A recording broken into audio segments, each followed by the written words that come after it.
Et globalement, enfin, on voit bien que le problème de fond pour l'opération Barkhane, c'est que quand vous entendez le président de la République française, vous avez l'impression, c'est le chef des armées, mais c'est aussi l'impression que la France contrôle tout.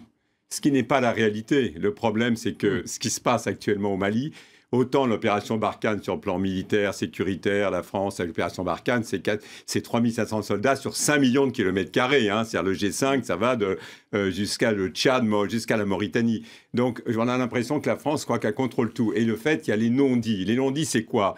C'est que pour passer de la phase sécuritaire à la phase politique, pour que le pays, finalement, le Mali, l'État malien, retrouve l'ensemble du nord du pays, il faudrait déjà que l'accord qui a été signé il y a 1 an soit réellement entré au moins dans une phase des préliminaires. Alors que c'est même pas le cas? Absolument pas. Il y a d'abord, il faut quand même toujours rappeler, vous avez 145 000 réfugiés maliens dans les pays voisins. Vous avez 50 000 Maliens déplacés de l'intérieur. C'est un pays qui va extrêmement mal. C'est un pays avec le Nord. Quand vous voyez l'accord, ça fait 33 pages. On rentre dans les détails sur le nombre de routes, d'infrastructures. Mais la réalité, c'est que dans un premier temps, finalement, une partie de la population du Sud reprochait à l'armée française de finalement être copain avec les Touaregs, en particulier quand il y avait l'histoire de la libération des otages français, en disant finalement l'armée française, c'est une tradition, a toujours aimé les Touaregs, les Méharis, etc.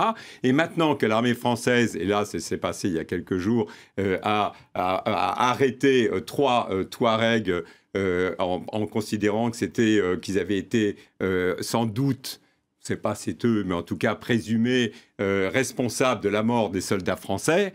À partir de ce moment-là, on voit bien qu'il y a eu des manifestations sur l'aéroport, et à ce moment-là, vous avez 2 morts parmi à Kidal, les manifestants. Donc, on voit bien que la difficulté pour la France, quand on parle de la France aujourd'hui, c'est le fait qu'elle n'a pas la maîtrise. Qu'est-ce que veut et fait l'Algérie ? Par exemple, contre le principal, celui qui est vraiment maintenant ciblé par l'armée française, qui est Iyad Ali, qui a revendiqué en Sardine, qui a revendiqué l'attentat contre le convoi français. L'Algérie, finalement, quand Manuel Valls il va à Alger, lui, il en parle aux Algériens. Nous, on ne nous le dit pas, mais moi, je sais qu'ils en parlent aux Algériens. Il dit, voilà, comment on peut lutter ensemble de l'autre côté. Mais tout ça, on est encore dans une claire obscure et c'est très compliqué.